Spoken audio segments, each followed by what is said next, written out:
Hello everyone, my name is David Sturs from Baramundi. I'm a principal consultant here at the team in the US. Welcome to our session, Conquering the Microsoft Update Circles. Here you will see in our presentation the current situation of the update release cycles. It's something I want to give an overview, where are we standing right now, how does it look like, and then go a little bit more into the updates and the current developments in the Microsoft update cycles. Talk about automation. That's a big topic, and it's something that's really important to really keep track of all the updates and be able to deploy your updates in your environment. And then we are talking about the strategy. How can you create a strategy in your company to make sure you deploy all the patches, to make sure you have the right reporting, make sure you have a good schedule, and especially your management and your end users are on board, and it's just a smooth process. Then we come to a conclusion with some takeaways, and at the end, I just want to talk shortly about Baramundi software. Who are we? What are we doing? And why are we in the topic of patching and updating? So let's talk about the current situation. I really like the picture. I saw that actually a couple of weeks ago. So you think of, I have one vendor and a product from the vendor, and it should be easy, 1 + 1. But if you combine 1 + 1 in a visual way, you see it basically equals a window. And behind that window can be everything, like here, a couple of flowers. So that means for us in the session, you have Microsoft, you have Office 365, or you have Windows, and you look through that window and you just see so many different things. You see so many different ways of updating products, so many different types of updates. So that's something, it is just very hard to maintain and very hard to manage. And that's where we're getting into in the next slides. So we are talking about with Microsoft especially, we have different products. We have your operating systems, you have Office 365, and now you even have a lot of add-ons like Onedrive, Teams with separate updates. And you're all used to the process of operating systems and their monthly updates. But with Windows 10, we also have the feature updates twice a year usually. And they don't really have this like fixed schedule. You see it with the current update that's coming out or just came out actually today. It's available to download on the ISO. So that's something, it's not so easy to manage and to plan. And then you also have server operating systems and client operating systems. They also differ. They have different cycles sometimes. They have different feature updates.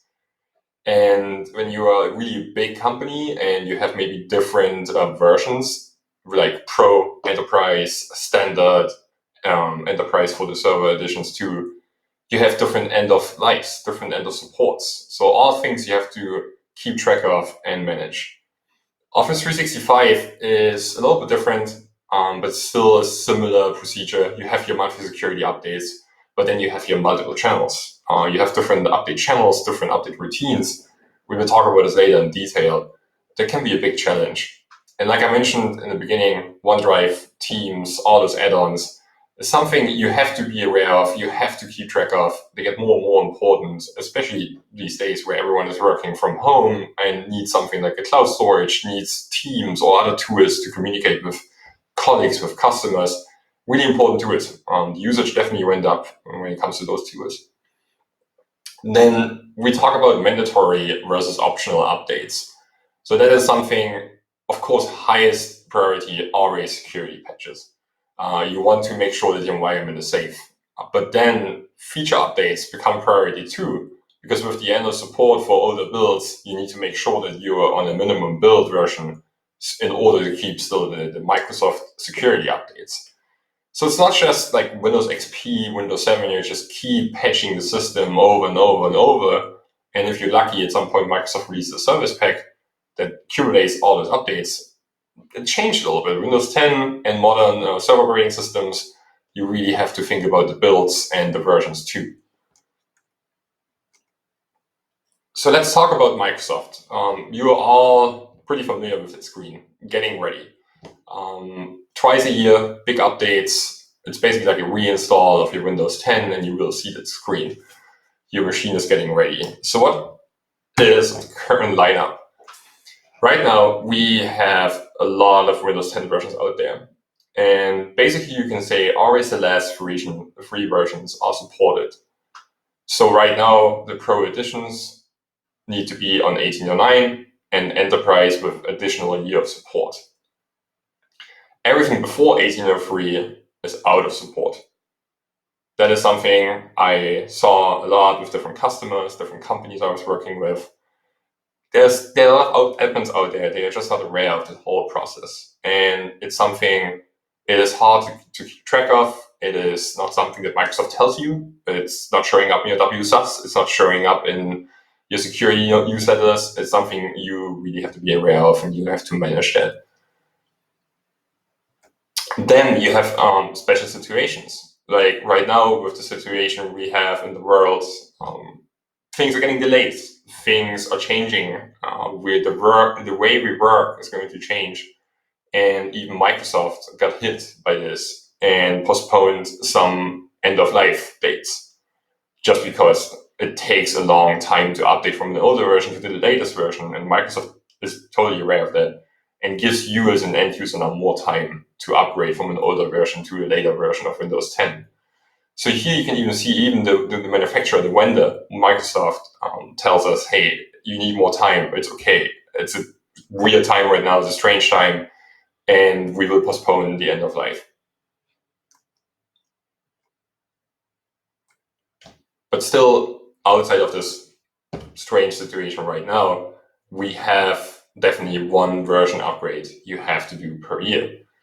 Otherwise, you will always be behind, you will miss security updates, and the struggle is going to be bigger and bigger and bigger of updating the machines, because with every version and with every build, it's going to be harder and harder to update because the changes are bigger and bigger for you as an administrator, but also you have to think about your users, because the Windows 10 is actually changing a lot and with new versions and new builds. So we can't just sit here and say, okay, we just have to apply another update. That's not the case anymore. It is just way more. It's like a reinstall of a Windows 10. In our language, here at Baramundi, we always talk about in-place upgrades. So you take an operating system and you completely upgrade it to the next version. You will still migrate settings, data, programs, but at the end, you talk about a reinstall. And in my experience, it takes multiple restarts, and the installation times can be between 30 minutes to 1.5 hours on average. That's a normal Office machine, nothing special is installed, you don't have so much local data. But you also talk about 3 gigabytes of installation data to be downloaded. That is something, especially right now, working from home, limited bandwidth maybe. In rural areas, it's hard to just download so much information, so much data. So also something you have to think of. This brings us to Office, because Windows seems like everyone gets it now. It's been a product, it's been out for a while. But let's talk about Office with all the different products. Like you see here, OneDrive, Teams, and then the old school modules, Word, Excel, PowerPoint, Outlook. In Office 365, we have 3 different channels: current, monthly, enterprise, and semi-annual. And those different channels, you see it here in the screenshot, they have different release cycles, they have different dates for the patches, and it is not so detailed and it's not so precise. There are some quotes in here, at least once a month, likely more often, but on no set schedule. Even Microsoft tells you, hey, this is something you should plan for, but we can't really tell you when and how. And then all of a sudden, I'm still talking about Office 365. It got renamed to Microsoft 365 because now it's a platform and Microsoft wants to make it even bigger. So it's going to be harder for you. So what are the key challenges when it comes to Microsoft 365? The high update frequency is something, it is always going to be a lot of data you have to download. Sometimes Office products will even restart during the update. You have to separately configure everything. You need to specify those channels. and you have those different update types. That is something you just have to slowly understand and get used to, and have to make big decisions on what you want to manage and when you want to install those patches. So at the end, you can just say it's really complicated to manage. So let's talk about automation. Like I mentioned in the beginning, automation is key when it comes to this. You don't want to tell users they have to update. You don't want to sit there and do it remotely, or in work from home times, sending people maybe USB sticks over. That's something that should be automated. It should be something you have your process behind it. And it should be something you can repeat every month. There's a famous quote: one size never fits all. One size fits one, period. That came from an American writer, Tom Peters. And in this case, it's actually true. It is something we can't sit here and give you a guide and tell you, okay, this is how you can automate it in your environment with your end users and in your industry. It is something you can take some measurements, you can take some ideas and some principles, but you can't really apply them one-to-one to your environment. And I'm doing this job now for over 10 years, and one of my key roles is coming up with concepts and coming up with ideas to manage your environment. And I can't give you one recipe for everything. So let's talk about some approaches, some ideas, and some facts we can use. So here again, why can't we just use one system? Why can't we just use one process and apply it to everything? We have completely different mechanisms for the different products. So that's always going to be a challenge. And to be honest, the products are not getting less. You will even have more in the future. All those applications have different notifications and user interactions. You see it with the Microsoft products, with Office and Windows, how they differ and how different they are when it comes to notifying the user. In Windows, you will have notifications, hey, we just applied updates and you need to restart the machine. And then the user has an option to do it right now or delay the reboot. With Office, it could be just a warning message. We need to close some Office applications in order to update Office. And that's it.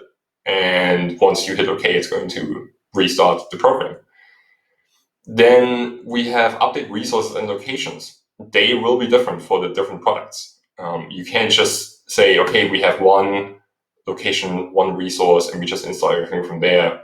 It is definitely going to be different downloads, different files, again, different mechanisms in the background. So at the end, we talk about having a need for different tools, scripts, and configurations. So what are some ideas and approaches when it comes to installing it? Windows 10, you can use their own tools from Microsoft. You can do WSUS, you can do GPOs to manage the basic update routines. There are a lot of third-party tools out there with plenty of features and integrations. Some of them rely on WSUS and GPO, some of them have their completely own developed solution, and they are more flexible, give you more freedom when it comes to scheduling everything, when it comes to user interaction. But still, the biggest challenge is security versus feature updates. Even if you have a good system in place that will every month push out your updates, you have your routine, everything's good, what are you doing about the feature updates? When are you going to do it? So that's something you also have to keep in mind when you look for tools, when you look for a solution. You have your monthly routine, and then you have something that comes up once a year maybe. And this is going to be a really big topic, because upgrading your Windows is going to be a longer process. It's going to definitely have some downtimes in specific areas in your business. Then let's talk about Office 365. Only some basics are available in Microsoft management tools. You can't define every single detail when it comes to updates.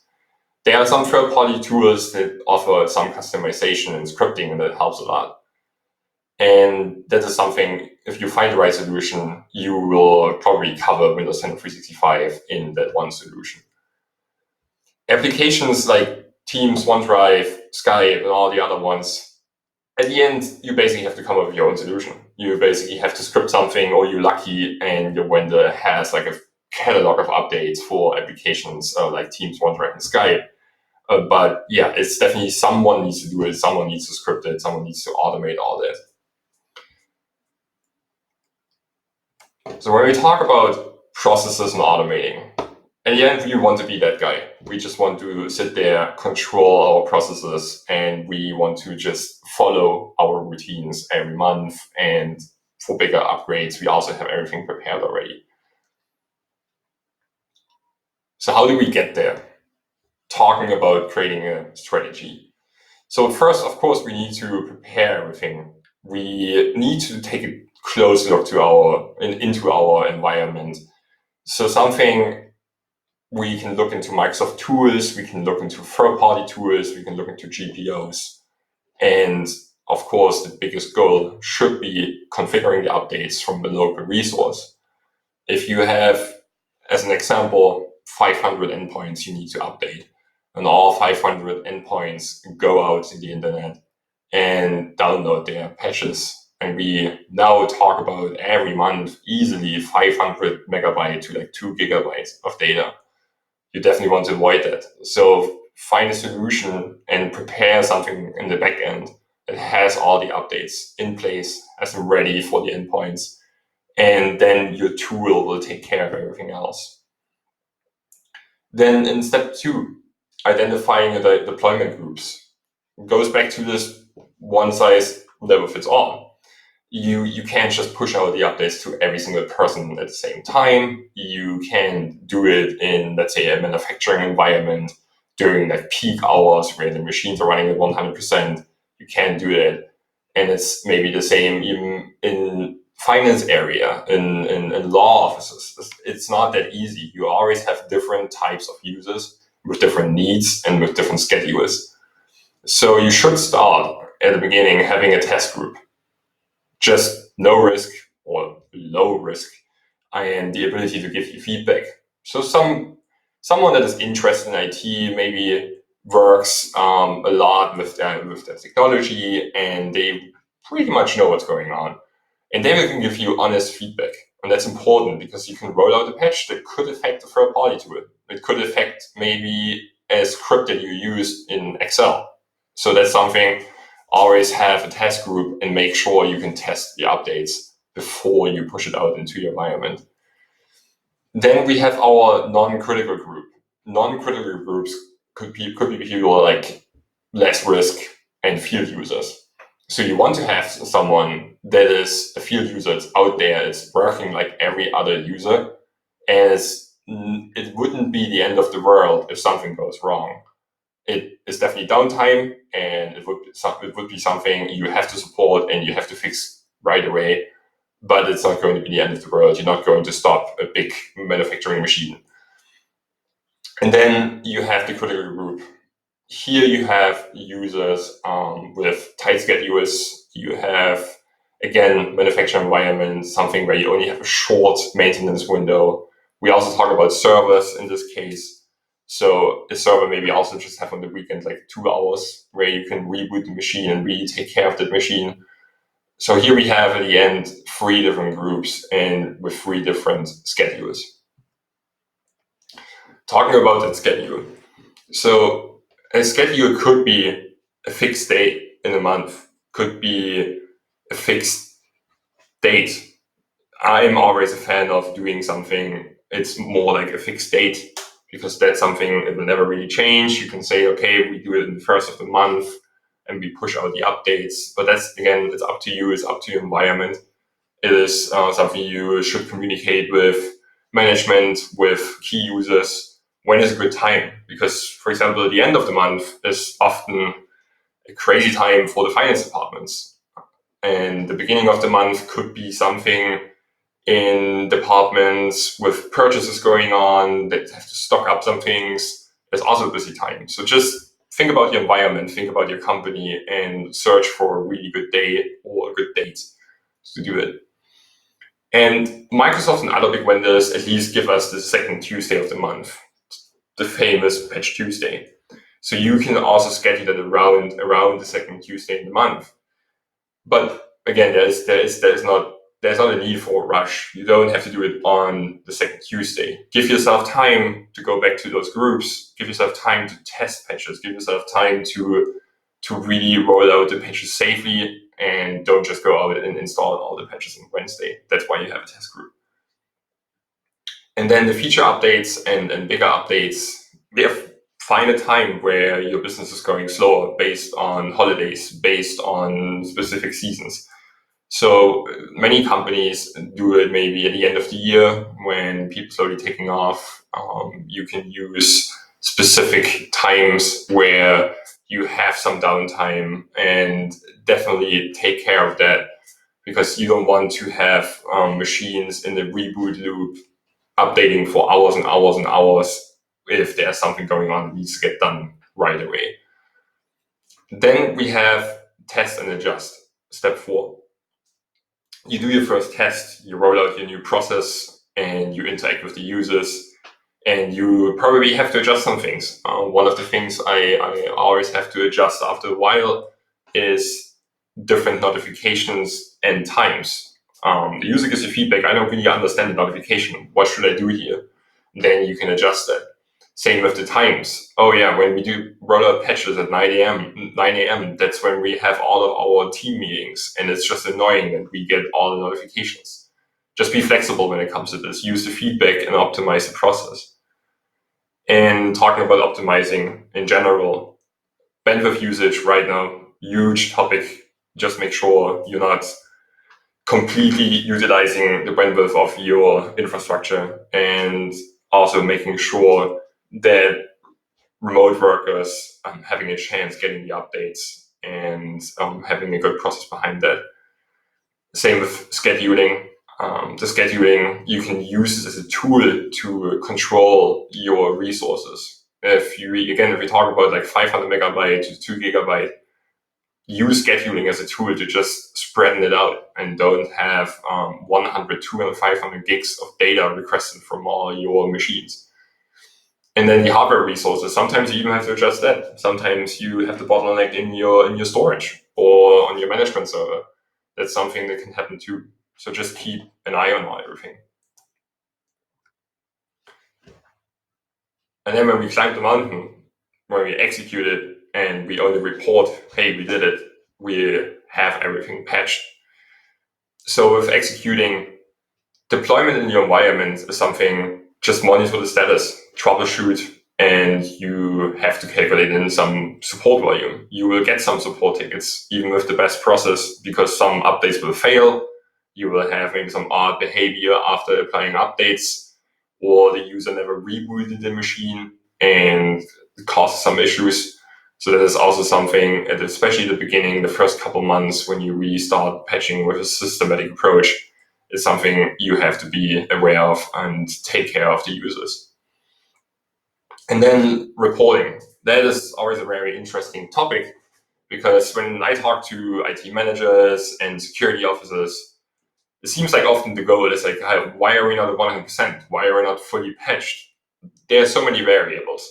You have traveling users. You have users without VPN, and right now they're working from home. You have spare machines just sitting on a desk or in a shelf, and you only patch them every couple months when someone uses them again, because you have new employees coming, or you have some guests and outsourced people coming in.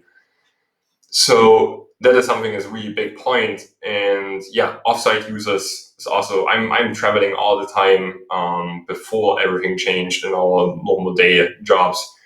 And it is tough for our internal administration to keep track of people like me, because I'm not logging into VPN all the time, because it's not always necessary.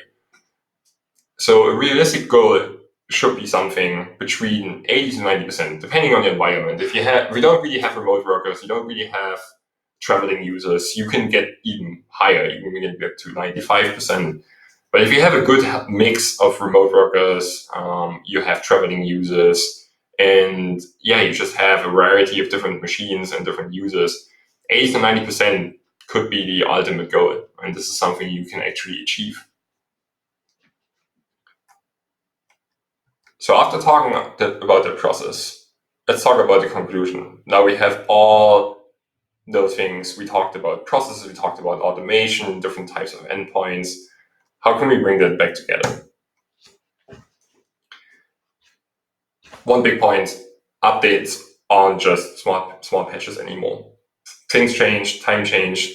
It's more complicated. It is something you can't just say, yeah, we just patch all machines. It's an update process. It's maintaining your environment and managing the needs of a modern IT environment. All the vendors out there will continue to deliver new features and updates. It's also something it won't change. It will get more over the time. So many products move over to a software as a service base, cloud options, and just having like an offline client that you have to constantly update in order to keep up with the changes in the cloud. You can name a lot of different vendors. Adobe was a big one. Some of you will remember Adobe Reader 11 or the full versions of the old Acrobat. There was no cloud integration. There was just one installation you did, and then you patched this installation for years at the end. And then slowly they changed it to more cloud offerings and then faster development and faster delivery. And all of a sudden you sit there and you have to create packages for all those new applications. Security updates are mandatory, and that is something that won't change, but they require a minimum build with Windows. So you can't just focus on security updates anymore. You have to keep an eye on feature updates as well. And then we have, of course, the right strategy and tools. We talked about it in the last couple of slides, last couple of minutes. It's getting more and more important. You need something in place to keep up with this fast development. And with all that, the communication in your company is absolutely necessary.